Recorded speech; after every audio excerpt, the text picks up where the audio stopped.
What's going on, you guys? Once again, welcome back to Franchise Sports Media. I'm Kalani, the host of Kalani's Corner. This weekend, a pay-per-view is back going on with the UFC, making a trip back to Abu Dhabi.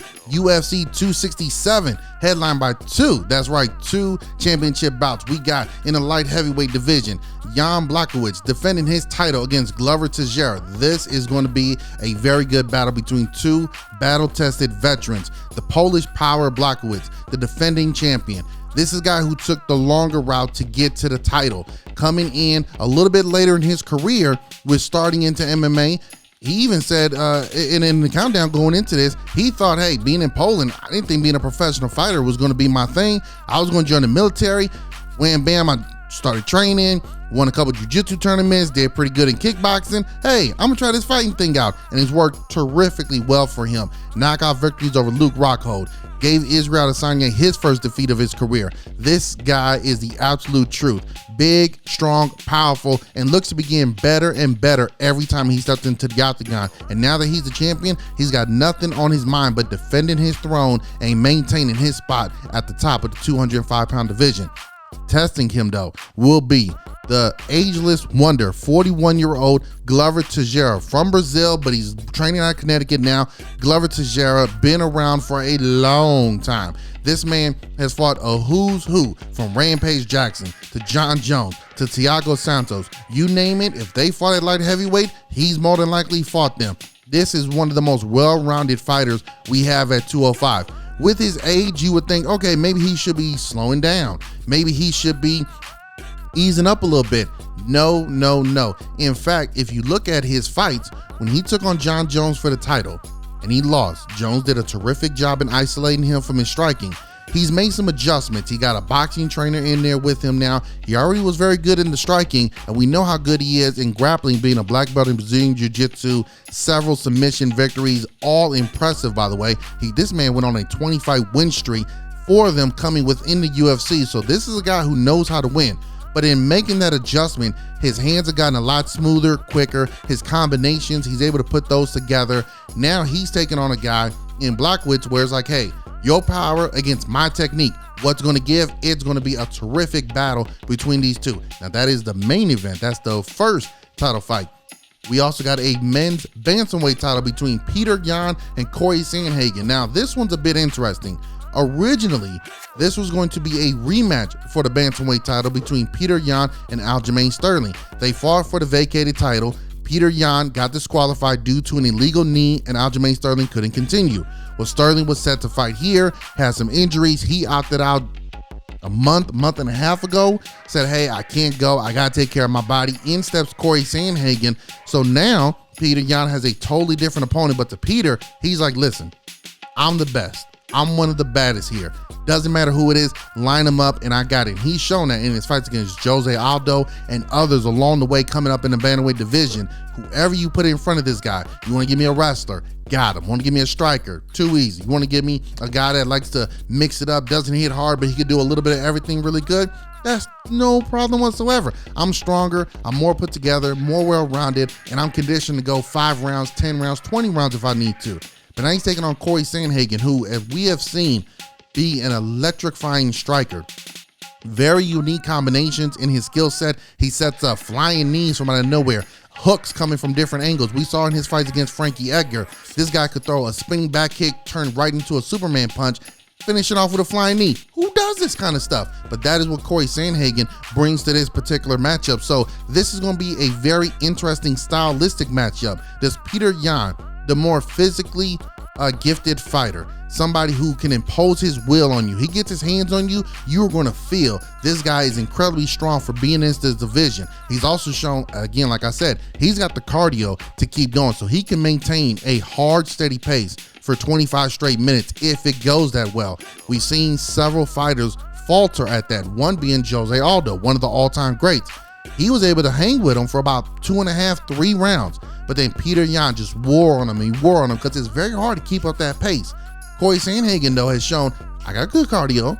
I can maintain a fast pace, and I'm unpredictable. Is that going to throw Peter Yan off of his game? Because Corey is unpredictable, and he will throw strikes from different angles, and he will try to surprise him. Flying armbar here, maybe a spinning elbow there, flying knee here. We shall see how that particularly works out in that favor. Now, the winner of this at some point will probably be lined up against Aljamain Sterling to unify the titles. We'll see how that all works out once Aljamain Sterling gets healthy. But this card, it's got 2 title fights on it, but trust me, folks, the fun and action does not stop there. Excuse me. We do have Islam Machenkov taking on Dan Hooker in a lightweight bout. Folks, I just want to say, this has ESPN highlights written all over it. We've all seen what Dan Hooker can do, whether it's knocking out or being knocked out. That's his motto. I'm going to knock you out or you're going to knock me out. Islam Machenkov, very, very talented fighter. He's one of the competitors a lot of people feel could be along the lines of Khabib Nurmagomedov, that retired 29-0, one of the greats, if not the greatest lightweight champion of all time. They feel he's along that same that wrestling background, very physical, very hard and fast paced. Could he do that? He's going to have to do so against Dan Hooker, who we know, terrific striker, very tall for the division, about 6'1", 6'2", and uses his length and height to his advantage to the T. Knows how to keep the distance very well, keep you at the end of his punches, and then when he needs to close it in on you, he doesn't just look to go ahead, tie you up, and take you down. He's digging hooks to the body, uppercuts in the clinch. This is going to be a really good matchup between those two. We also have a welterweight showdown between one of the most fierce strikers in Ling J. Ling taking on the returning Hazmed Chechenko. Look, guys, I do apologize for butchering these names, okay? You got to forgive me on this, okay? I went to public school in the inner city. Some of these names are pretty difficult to pronounce, but believe me not, these are terrific fighters.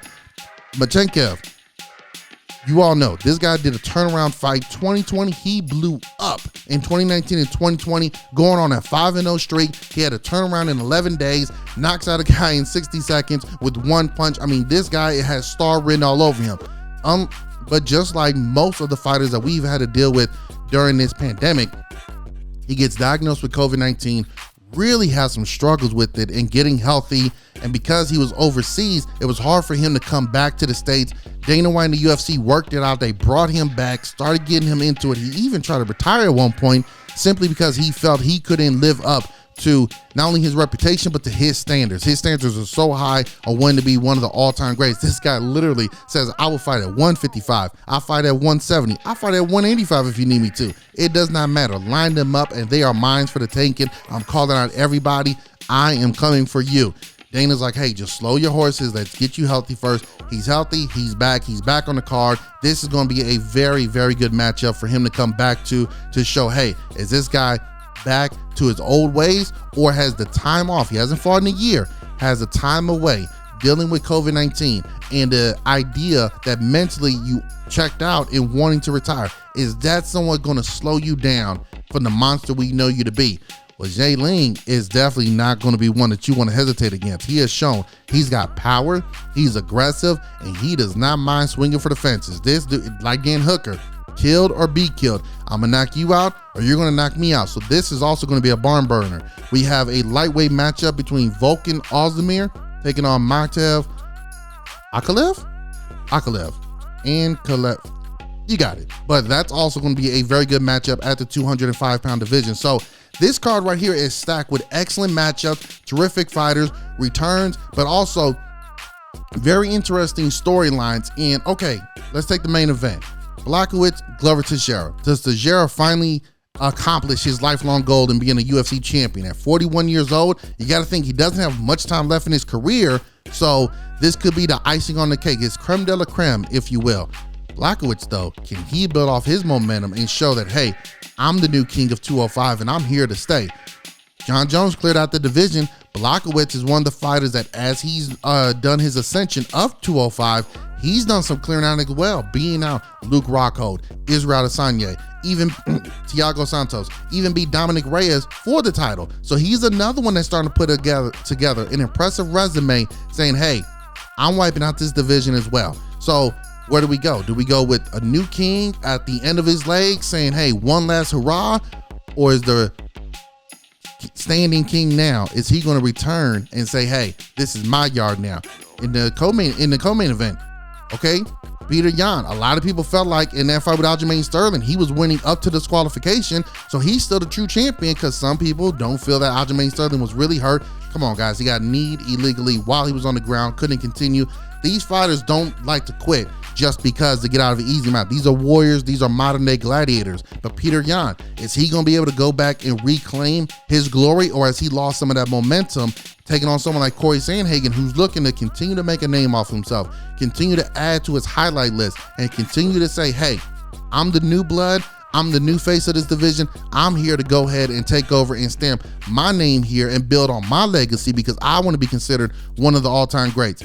This is truly a fight fans fight card. It's not littered with Hall of Fame names or former champions, but I guarantee you there are going to be at least 3, if not 4 fights on here to consider for fight of the night performances. So definitely make sure you tune in. It's in Abu Dhabi, which we have seen has put on some pretty exciting cards. We've seen Dustin Poirier knock out Conor McGregor. We've seen Israel Adesanya do his thing there. We've seen Khabib do his thing against Dustin Poirier, DC and Stipe Miocic. We've seen a lot of good fights there. So be sure to check out UFC 267. It's Halloween weekend. What better to do? What better trick or treat to do before you go out and get dressed up than to watch some fights? So go ahead, make sure you check that out. I'm very excited about this particular matchup. Personally, I think we are going to see a lot to be told here. From here, look, again, if Toujera was to win, he might retire after that. If he wins, he's like, hey, I'm done. I achieved it. He might go on to rematch Blachowich. We'll see how that particularly works out. Petr Yan, definitely the heavy favorite, but Corey Sandhagen, definitely somebody you guys want to be on the lookout for. So be sure to check it out, UFC 267, and come back here to Franchise Sports Media to check out all your latest for news as far as combat sports, but also other sports, football, basketball, baseball. We got it all here. FranchiseSportsMedia.com. I'm Kalani Lua. This is Kalani's Corner. Be sure to tune in next time for the next episode. Till then, peace.